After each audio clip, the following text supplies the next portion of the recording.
कांग्रेस के पूर्व प्रदेश अध्यक्ष और आम आदमी पार्टी के नेता अशोक तंवर ने कहा कि दिल्ली के मुख्यमंत्री अरविंद केजरीवाल हरियाणा के हिसार से 7 सितंबर को मेक इंडिया नंबर 1 कैंपेन की शुरुआत करेंगे। इसके लिए गुरु जम्बेश्वर विश्वविद्यालय के ऑडिटोरियम की अनुमति मांगी गई थी, जो कि प्रदेश सरकार ने नहीं दी। उन्होंने कहा कि 2 प्रदेशों के मुख्यमंत्रियों के साथ एक ऐतिहासिक मुहिम की शुरुआत वहां से की जानी थी। ये इस प्रदेश का दुर्भाग्य है कि अनुमति नहीं मिली। अशोक तंवर हिसार के एक निजी होटल में पत्रकारों से रूबरू हो रहे थे।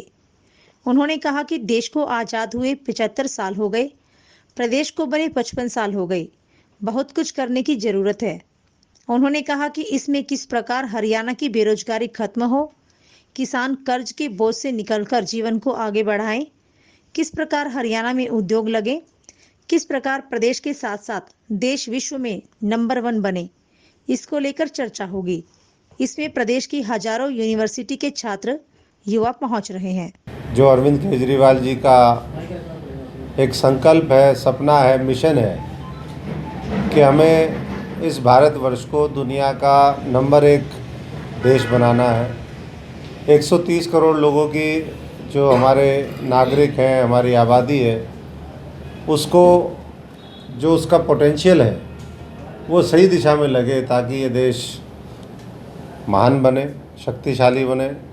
दुनिया के अंदर हमारे लोग जाकर के इस देश का नाम रोशन करें हर क्षेत्र में। जो अभी तक 75 साल में जिस तरीके से होना चाहिए था नहीं हुआ, उसी को देख करके उन्होंने एक मुहिम शुरू ये करी।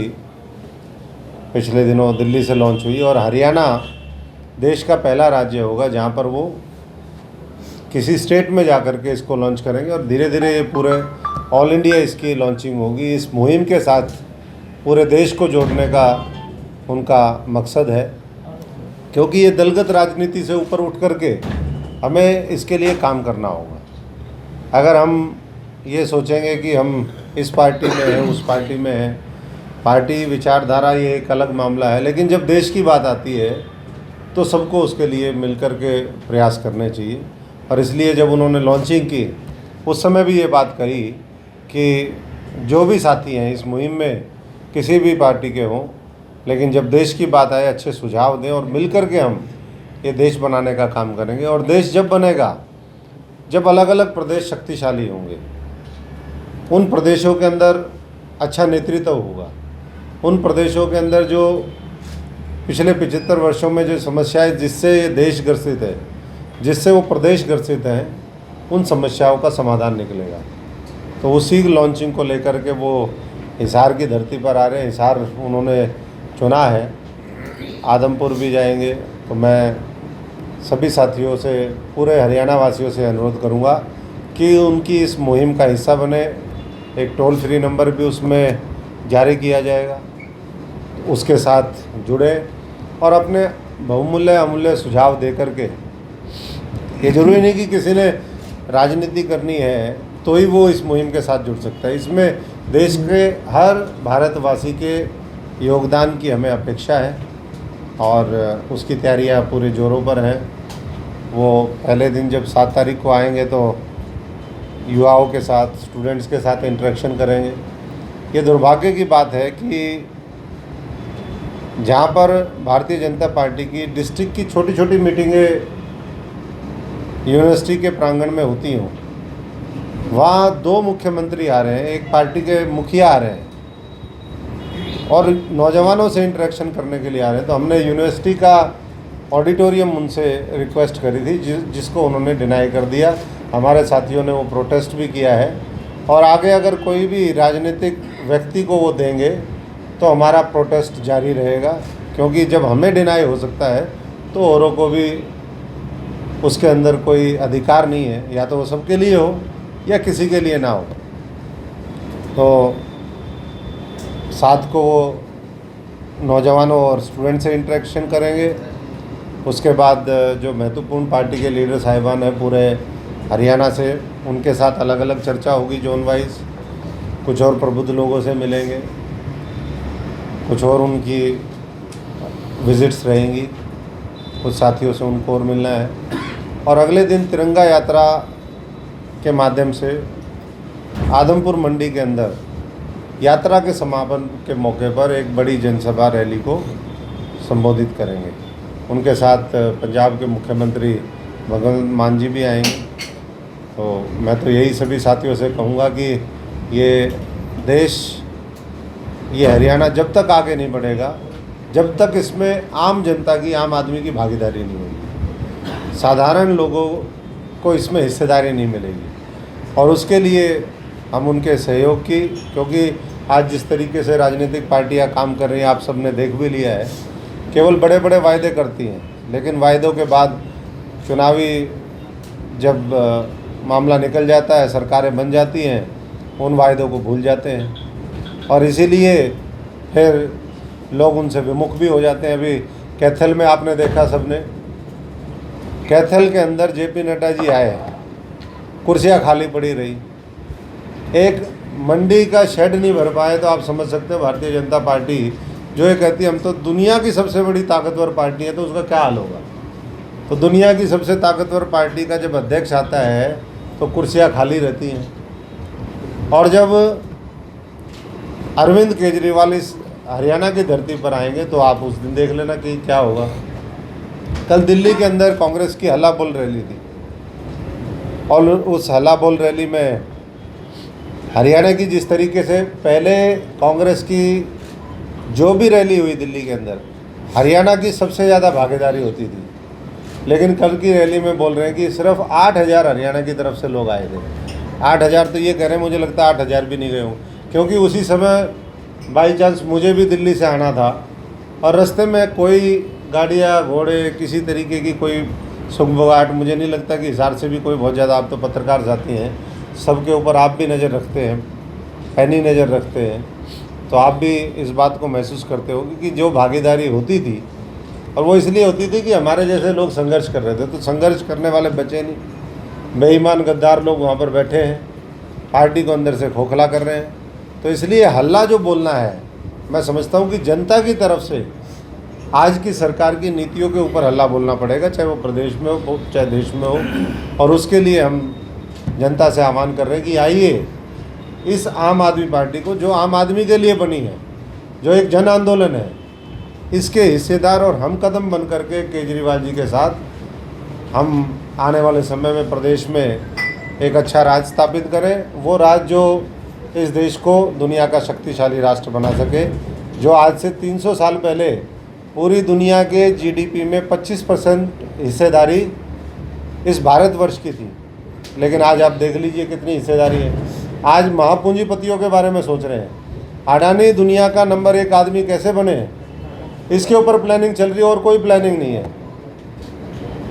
609वें स्थान पर 2014 में जो व्यक्ति था, आज वो नंबर 3 पे आ गया और 24 से पहले उसको नंबर 1 पे लाने का लक्ष्य है।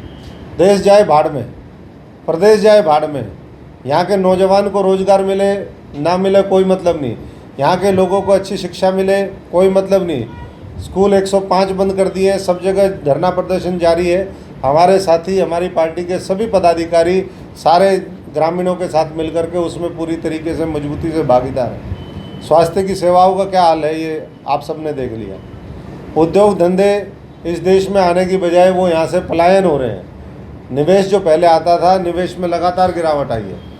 तो ऐसी परिस्थिति में एक जो अल्टरनेट विजन और जो इस देश को आगे ले जाने का सपना है, वो केवल और केवल अरविंद केजरीवाल जी के पास है। और इसलिए मैं आपसे भी और आपके माध्यम से तमाम हरियाणा वासियों से ये अनुरोध करूंगा कि वो इस मुहिम का हिस्सा बने और ज़्यादा से ज़्यादा साथी वहाँ पर पहुँचे।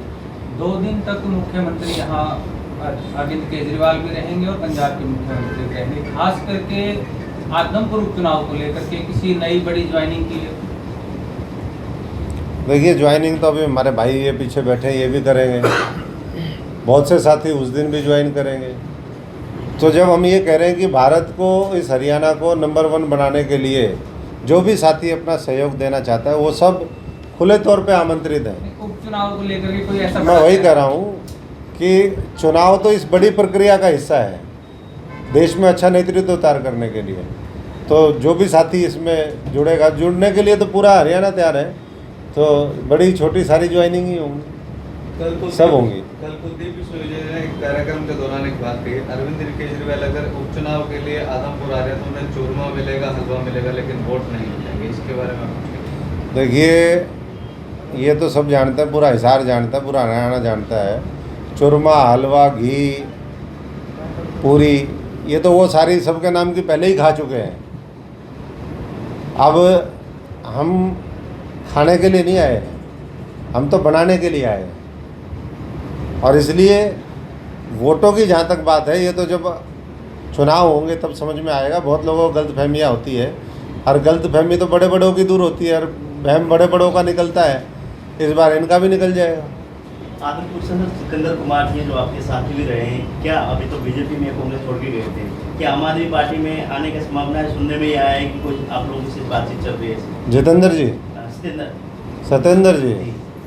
देखिए, सत्येंद्र जी हमारे साथी हैं, मित्र हैं, भाई हैं, और मैं तो उनकी नहीं, मैं तो सभी की कह रहा हूँ, जो भी और साथी हैं, जो भी आना चाहे। ये तो अभी कोई उस तरह की चर्चा नहीं हुई है, लेकिन जो भी साथी आना चाहेगा उन सबका स्वागत है। और उनकी योग्यता के अनुसार पार्टी उनको मजबूती भी देगी, आगे भी बढ़ाएगी। हम जनता के ऊपर विश्वास करके पूरी मजबूती से लड़ाई लड़ेंगे, और हमें ये विश्वास है कि जनता को जब मन बन जाता है कि नहीं, ये नेतृत्व ठीक है, इस पार्टी के नीतियाँ ठीक हैं, इसकी विचारधारा ठीक है, तो जनता भी उसी तरीके से मजबूती से साथ देने के लिए तैयार हो जाती है। और दिल्ली और पंजाब इसका उदाहरण है कि दिल्ली का मॉडल वो पंजाब ने एक्सेप्ट किया, और पूरा देश का मॉडल, पूरे जो दिल्ली मॉडल है, इस मुहिम के साथ साथ वो भी पूरे भारत का मॉडल बनेगा, ये हमें पूरा यकीन है।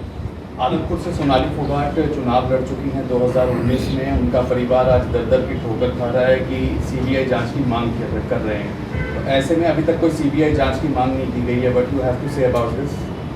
नहीं, हमने तो पहले से, हमारी पार्टी ने तो बहुत क्लियर इसमें स्टैंड लिया है कि जिससे परिवार की संतुष्टि होती हो।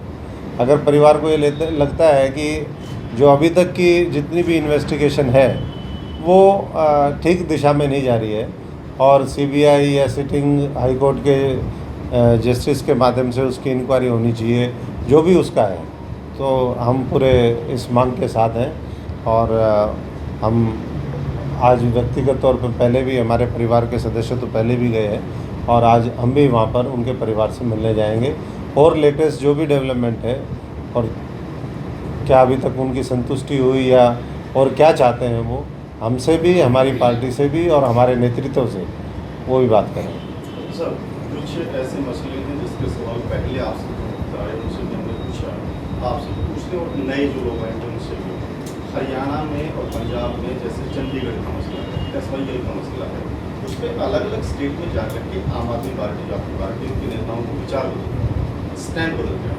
क्या अब जब आदमपुर में दोनों स्टेट के मुख्यमंत्री केजरीवाल जी और भगवंत मान जी खड़े होंगे, तो इस तरीके के अगर सवाल आएंगे तो उनका अपना स्टैंड रहा है? देखिए, आम आदमी पार्टी समस्याओं के ऊपर राजनीति नहीं करती, हम समाधान की राजनीति करते हैं। और जो भी हमारे सामने अनसुलझे जो सवाल हैं, उसका भी भविष्य में आम आदमी पार्टी समाधान करेगी। और मैं समझता हूँ कि पीछे भी, लेकिन ये तो मुद्दे ज़बरदस्ती बनाए हुए हैं। मामला पूरे देश को हम कैसे आगे मिल कर के बढ़ा सकें, सब प्यार प्रेम भाईचारे के साथ आगे बढ़ें। ये कोई ऐसा तो है नहीं कि कोई विदेशी मुल्क है, ये भी पड़ोस का ही राज्य है। तो चीज़ें वार्तालाप से सारी चीज़ें, उसका समाधान निकल सकता है। बाकी दोनों लीडर हमारे आएंगे तो आपके सवालों के जवाब वो भी देंगे, लेकिन हमारी प्राथमिकता ये है कि हम मिलकर के देश को आगे बढ़ाएं, देश को नंबर 1 बनाएं। मुद्दे पुराने हैं, बनाए गए, इस मुद्दों की जलती हुई आग में घी डालने का काम किया नई सरकार आम आदमी पार्टी की बनते हुए भगवान मान प्रस्ताव लेकर के क्या मुद्दों को सुलझाने का एक भी स्टेप था, आप मानते हैं? देखिए, अलग अलग राज्य की अलग अलग परिस्थिति होती है, और किन परिस्थितियों में क्या उनके वायदे थे वो तो बेहतर तरीके से वही बता पाएंगे। लेकिन जैसा मैंने कहा कि हमारा काम समस्याओं का समाधान करना है, और आग में घी डालने का काम हम नहीं करते हैं। हम उसका परमानेंट सॉल्यूशन निकालने में, चाहे वो शिक्षा का मामला हो, चाहे रोज़गार का मामला हो, चाहे देश के अंदर जो एक डिवाइड क्रिएट करी गई है उसका मामला हो, या जो पुराने इस तरीके के मुद्दे चल रहे हैं उसका समाधान निकलेगा, और आपसी संवाद और बातचीत से ही निकलेगा।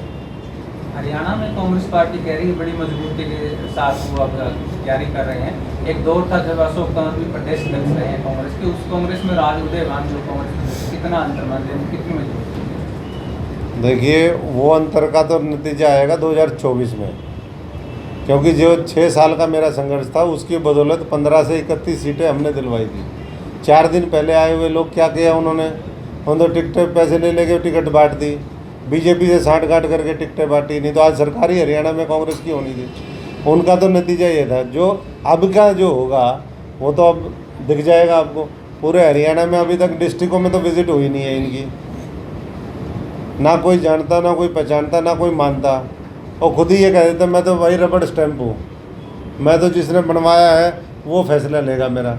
अब जब खुद नेता ये कहते मैं रबड़ स्टैंप हूँ और मेरी स्टैंप ले जाओ और कहीं भी लगा लो, लेकिन करना वहाँ है, कोई उनको खड़ा हो बोलता है, कोई कुछ बोलता है, तो इससे पता चलता है कि कांग्रेस की स्थिति आज क्या है। कांग्रेस का अभी मैंने रैली का जिक्र किया, पहले कांग्रेस की रैली के अंदर हरियाणा की पूरे देश में सबसे ज़्यादा भागीदारी होती थी। लाल पगड़ी, गुलाबी पगड़ी, ये पगड़ी, वोट गांधी टोपी, यूँ दिखता था। अब कहाँ गई बताओ? कुछ चर्चा ही नहीं है कहीं भी, रोडों पे ही कोई चर्चा नहीं है। मैं कल आया हूँ, ना कोई होर्डिंग, ना बैनर, ना कोई आना ना जाना, नहीं तो जाम ही जाम लग जाता था चारों तरफ। तो कांग्रेस का तो भविष्य जो है बहुत अंधकार में है, उनके पास केवल भूत भूत बचा है, ना उनका वर्तमान ठीक है और ना भविष्य ठीक है। इसलिए अच्छी सोच, अच्छे नेतृत्व के साथ जुड़े और मेरी भविष्यवाणी सुन लेना कि कांग्रेस तीसरे और चौथे नंबर की लड़ाई लड़ेगी आदमपुर के अंदर।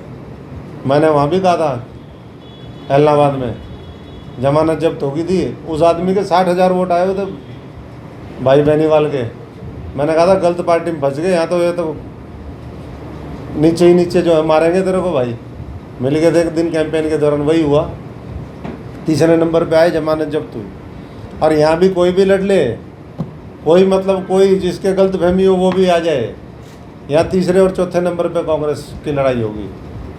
सीधा सीधा जो है आम आदमी पार्टी जीतने की ओर अग्रसर है, और मैं समझता हूँ कि मजबूत नेतृत्व के साथ हम आगे बढ़ें। कांग्रेस प्रदेश अध्यक्ष उदयभान की अब तक की कार्यशैली और उनके आपके अभी तक का जो अल्पकालिक काल है, अगर नंबर देने पड़े तो उसमें से कितने नंबर आप देंगे? किसको उदयभान नंबर देने का? तो नंबर तो वो उसको देंगे ना जो एग्ज़ाम में बैठेगा। ये तो एग्ज़ाम में ही नहीं बैठे अभी, नंबर देने का तो मामला ही दूर है। इसका कारण आप क्या मानते हैं? उसमें कैपेबिलिटी नहीं है, या फिर कहीं ना कहीं ये जिस तरीके के आरोप अलग अलग पार्टियों द्वारा लगाए जाते हैं कि वो किसी की रबड़ स्टैंप? देखिए, ये दुर्भाग्य है इस देश का और कांग्रेस का खास तौर पे। आज से 17 साल पहले एक बहुत बड़े नेता मेरे से मिले, वो इंदिरा जी की कैबिनेट में थे, किसी समय में वो यूथ कांग्रेस के प्रेसिडेंट भी थे। जब मैं बना तो उन्होंने मेरे को कहा कि अशोक जी आपको बधाई। उन्हीं का फ़ोन आया, मैंने कहा सर थैंक यू। बोले मैं दिल्ली आऊँगा तो आपके साथ लंच करूँगा। तो लंच पे हमारी मुलाकात हुई। बोले पहले की कांग्रेस अलग थी, आज की कांग्रेस बहुत अलग हो गई है। मैंने कहा कैसे जी? बोले पुराने समय में 6 फुट का आदमी जो है वो ये देखता था कि मैं 7 फुट के आदमी को ढूंढूं ताकि कांग्रेस बड़ी हो। बोले अब उल्टा हो गया है, 6 फुट वाला 5 फुट को ढूंढता है, 5 फुट वाला 4 फुटिया को ढूंढता है, 4 फुट वाला 2 फुटिया को ढूंढता है, वो 1 फुटिया को ढूंढता है, और वो ढूंढता है कि बस खत्म सिंह जो है वो मेरे नीचे आकर के और वो काम करे। तो आज वही स्थिति इस हरियाणा के अंदर है, देश के अंदर भी हुई है। और ये जो G23 गद्दार 23 है, ये मोदी जी की उसी मुहिम को आगे बढ़ा रहे हैं कि या तो बिल्कुल कमज़ोर लोग वो रहे और अंदर अंदर इनको खोखला कर दे, और वैसे ही जो है अच्छा जो व्यक्ति है जो अपना भविष्य और देश का भविष्य संवारना और सुधारना चाहता है, वो वैसे ही वहाँ पर नहीं जा रहा है। ये इस देश की राजनीति का एक बहुत कॉन्ट्राडिक्शन समझ लीजिए कि जो लोग चाहते हैं कई बार वो उस तरीके से आते भी नहीं है, लेकिन हम उनको विश्वास दिलाते हैं कि आम आदमी पार्टी एक ऐसा प्लेटफॉर्म इस देश के अंदर क्रिएट करेगी जिसकी शुरुआत हो चुकी है, जो भविष्य में पूरे देश में एक मजबूत नेतृत्व तैयार करेगा। और मजबूत नेतृत्व होगा तो देश मजबूत होगा हमारा।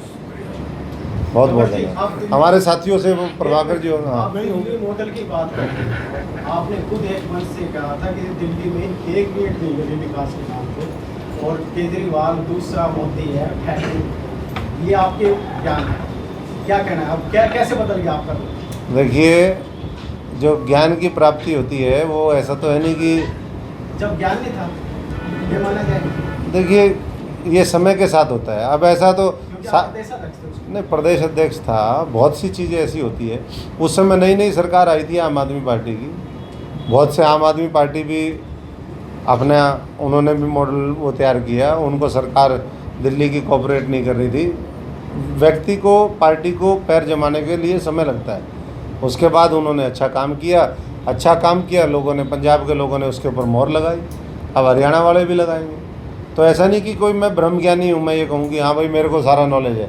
मेरे को भी अब कांग्रेस के बारे में बहुत सी चीज़ें मेरे को ज्ञान नहीं था। मेरे को जब ज्ञान हुआ तो ऐसे ही देश की राजनीति के बारे में मेरे को ये तो ना पता था कि ये सारे ही लोग आपस में सेटिंग करके चुनाव लड़ते हैं।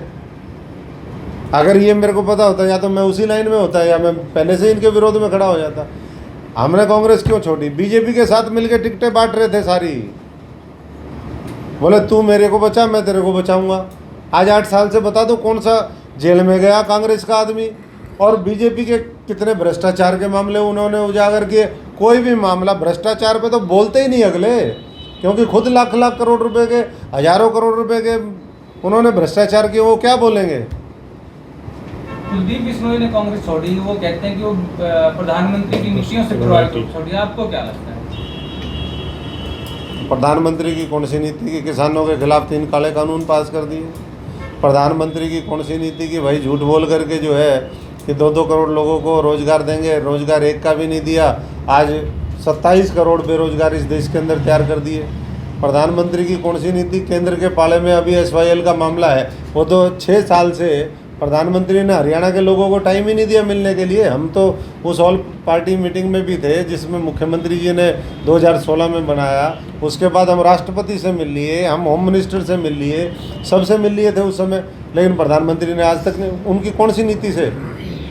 झूठ नीति से प्रभावित है क्या? अगर झूठ नीति से प्रभावित है तो झूठ नीति का तो अंत होगा, क्योंकि सत्य में जयते, सत्य की जीत होती है और झूठ हमेशा हारता है।